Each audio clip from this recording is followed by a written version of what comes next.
I take the high road, you take the low road. Hey there, welcome back to True North Reviews. My name is Ryan, and today we are discussing the new Kesha record, High Road. This is the fourth studio album from the American pop singer Kesha, who is a continually evolving artist and who has had a volatile and turbulent trajectory since her come up in the late 2000s. It's actually quite amazing how she's remained relevant through the years, as she was once on top of the pop world with TikTok before the app TikTok was even a thing. She had other big radio hits like We Are Who We Are, Your Love Is My Drug, and Die Young. Kesha even acquired a bigger fan base with features like the Dead or Alive interpolation of Right Round by Flo Rida and Timber by Pitbull. Then her world was rocked in 2014 as we had some civil suits against her producer, Dr. Luke. There was some alleged sexual, physical, verbal, and emotional abuse towards Kesha. Dr. Luke allegedly not only was controlling Kesha's musical outlet, but was also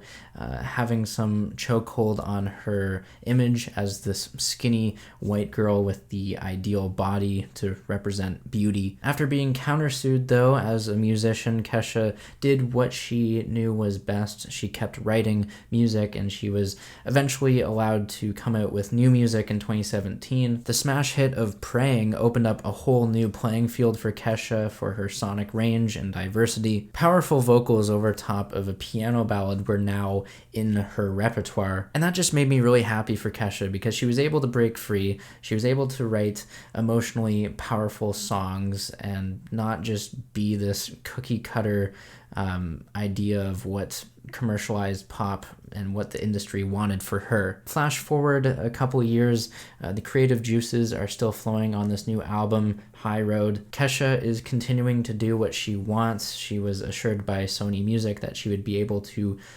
produce another album without Dr. Luke.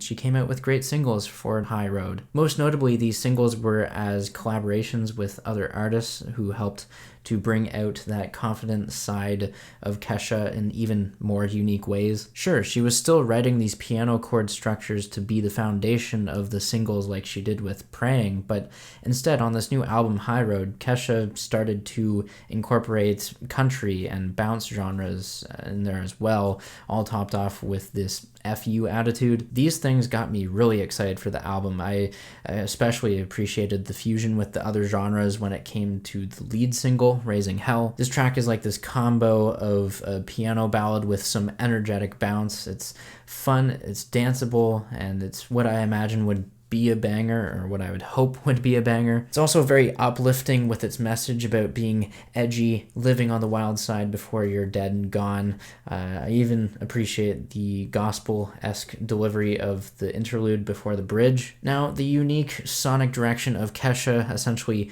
dancing to the beat of her own drum, was only reinforced with the second single on High Road. My Own Dance is the name of that one. It's another song I admire for its FU attitude again, this time being a shot back at her critics even. She's kind of poking fun at her old persona, but it's also a song that caught me by surprise with the songwriting credits going to Dan Reynolds of Imagine Dragons fame. He contributed to this track with some weird out there ad-libs. It just got me thinking that maybe Kesha would have some zany ideas up her sleeve for this new record. Then Kesha released the third single, Resentment, which threw my sonic expectations out the window for this entire album. Yet again, another single that caught me off guard, but in a good way because the song is good, just for unexpected reasons though.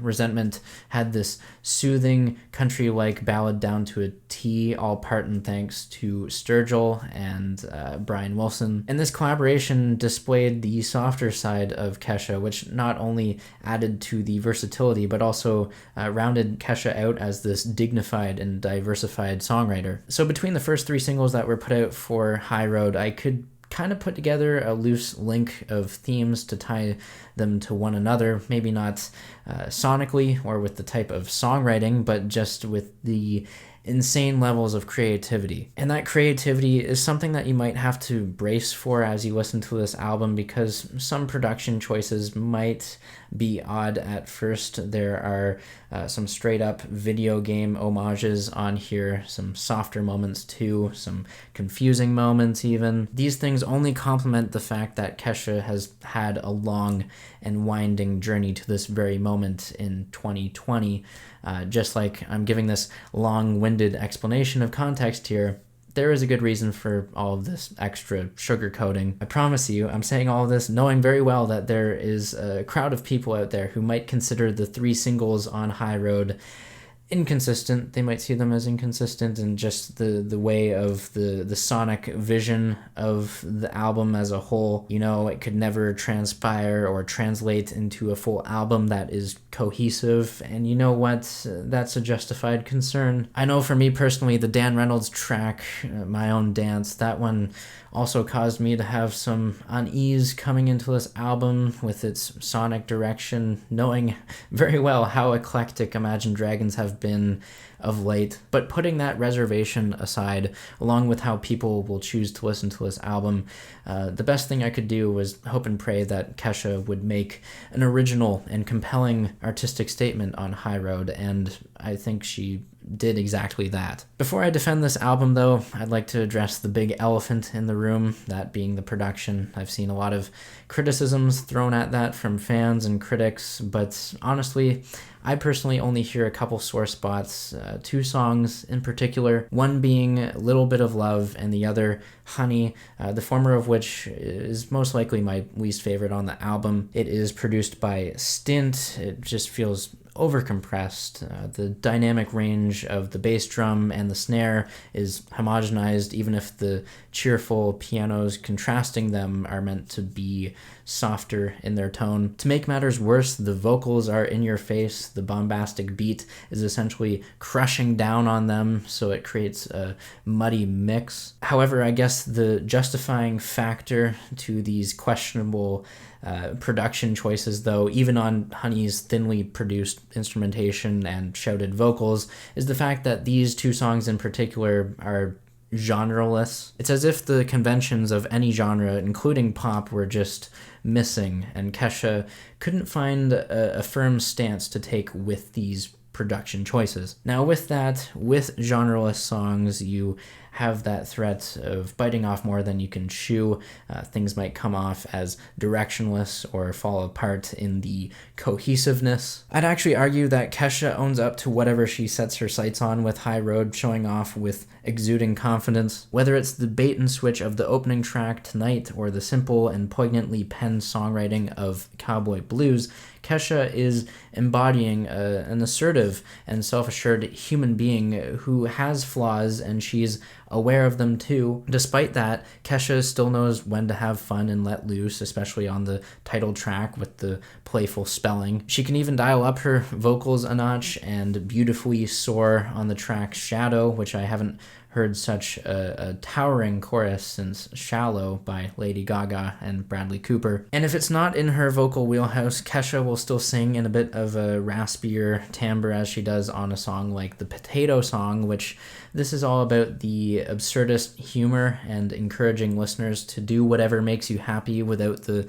judgment of others looming over you. This peak of absurdity absolutely skyrockets on the sensual highs of the tracks Birthday Suit and Kinky, 2 very addictive pieces of futuristic pop that, yeah, you'll squint your eyes at in confusion upon first listen, and you might even cringe with the threesome and video game references. But these are the types of forward-thinking pop songs that don't sacrifice catchiness nor memorability. They are just here to prove that Kesha can do something innovative while obviously falling into a similar lane with Charli XCX and what she did with her latest record. Now, returning to my earlier point about Kesha being aware of her flaws, it's this lack of confidence that seemingly adds to the charm of her character on High Road. Cuts like BFF and Father-Daughter Dance put appreciation of others into focus and into perspective, especially when your father is absent, and how that can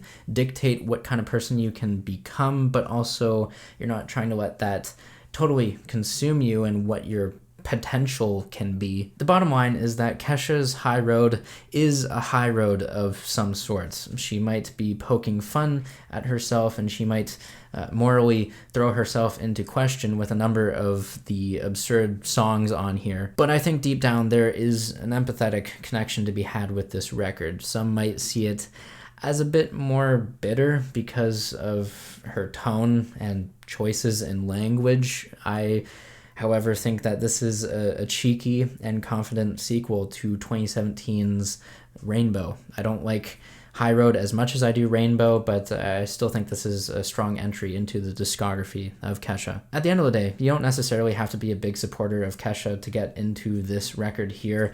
You don't have to be keeping up with her personal life. You don't have to know what she's done musically over the past 10 years.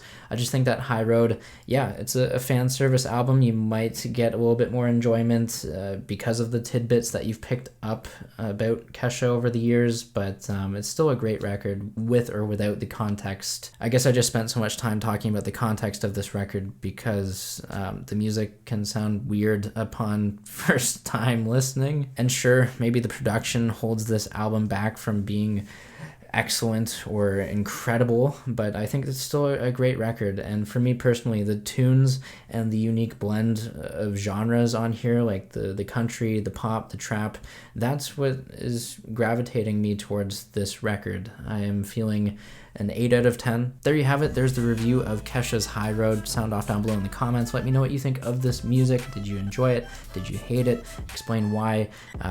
Leave a like, subscribe if you're new in town. Thanks for watching, and as always, have a rockin' day.